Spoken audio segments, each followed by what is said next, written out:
Martinique, départ de la troisième étape, Sainte-Anne-Vauclin, en passant par la Tape du Diable, aux Salines, où se trouve l'association Le Camp, avec plus de 150 campeurs, avec les Conlambis, du Camp Badam, du Camp du Tigre ou du Camp Beaucantage, au passage des Yoles. Une association très bien organisée, avec une mission et de protéger l'environnement de ce littoral depuis plus de 23 ans. Écoutons quelques réactions. Je m'appelle José Bucré et je suis au Camp du Tigre. Et comme on a vécu le passage de cette 39e édition, voilà. Cette 39e édition, eh ben, et comme tous les Martiniquais. Alors, José, avant de commencer, est-ce que c'est un passage obligé pour les Yoles? Un passage obligé dans la mesure où il n'y a pas de sargasse et où la mer le permet. Le dernier. Avec la Tape du Diable à contourner. Ouais. Étape difficile aussi, il faut le dire. Très difficile. Les gars sont obligés de tirer plusieurs bords pour pouvoir récupérer le vent. Le vent vient de face. Comment vous, dans votre camp, le camp du Tigre, vous vivez cette expérience ou encore cette 39e édition? Eh ben, nous avons cette facilité radiophonique qui est ou bien d'aller aux différentes étapes. Mais c'est plus d'autre temps. On préfère encore savourer le bonheur de camper au salut. Je m'appelle Jean-Gilles Gilamont et je suis patron de la Yole CMA-CGM, passé la main à l'ISEE. Un nom qui nous est pas inconnu, puisque bon, vous êtes dans la famille des gros Mapipi. Alors, comment ça se passe avec votre équipage? Ben, tout se passe bien. On a une très bonne cohésion. On a mis en cohésion que l'année dernière. L'année dernière, c'était la découverte, on prenait nos marques.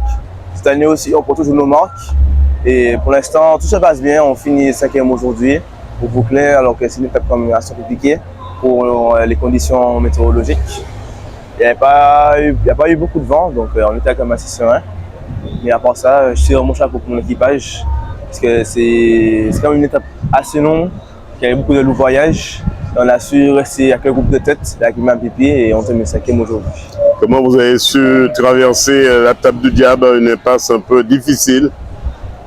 On l'a bien passé, on n'a pas vraiment senti qu'il y avait vraiment la Tape du Diable. La mer était vraiment belle. Moi qui pense qu'il y aurait un petit peu plus de mer. Mais on est vraiment bien passé, vraiment tranquille. Ça permet d'avoir une meilleure régate aussi. Parce que, bon, on n'a pas vraiment bien vu la brise, c'est ça qui nous a fait perdre un peu de temps. Mais il y a une belle course, il y a eu beaucoup de louvoyage. On a pu rapprocher les Yoles de tête. Bon, malheureusement, là, on voulait plus, mais on termine 5e, mais en tout cas, je suis quand même content. Charles Nicolas Tony. Alors Tony, comment ça se passe demain? Comment s'est passé, on va être plutôt dans le présent, comment s'est passé cette 39e édition du Tour de Martinique des Yoles qui a traversé un certain nombre de camps dans l'association ici aux Salines? Alors ça s'est plutôt bien passé. C'est vrai que l'année dernière, il y a 1 an ou 2 ans, il me semble, 2 années de suite, ils avaient annulé cette partie-là. Donc du coup, là maintenant, oui, oui, ils avaient annulé à cause du mauvais temps et de la mauvaise mer. Et puis là, du coup, on redécouvre ce super moment parce qu'on est déjà sur place et donc du coup, on s'assoit sur la plage et puis ça provoque un bon moment de convivialité entre nous les campeurs. Et puis on regarde de très près, hein, on voit les positions des Yoles et c'est magnifique. C'est des moments très magnifiques. Loïc Santalican, président du comité de course. Alors Loïc, quel bilan peut-on tirer de ces 3 départs pour vous? Parce que vous êtes le tout nouveau directeur de cette 39e édition du Tour de Martinique des Yoles. Quel bilan peut-on tirer de ces 3 départs pour vous? Alors, depuis le début du tour, on a eu de magnifiques départs avec de magnifiques conditions météo.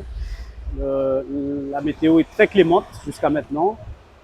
Elle nous laisse évoluer vraiment de la plus belle manière qu'il soit. Jusqu'à maintenant, le public répond présent encore aujourd'hui, hein, avec des conditions, on va dire, d'arrivée pas forcément idéales, mais le public est au rendez-vous. Donc, on sent qu'il y a une véritable ferveur du public pour le Tour des Yoles. Tout à fait.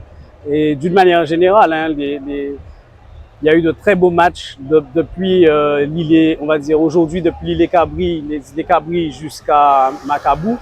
Ça a été très technique et il y a eu de beaux matchs entre les yoles.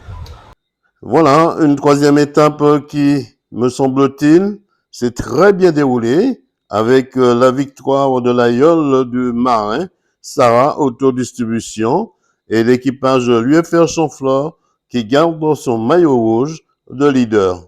Reportage Daniel Diaz, 100% Sport, KMT Télévision.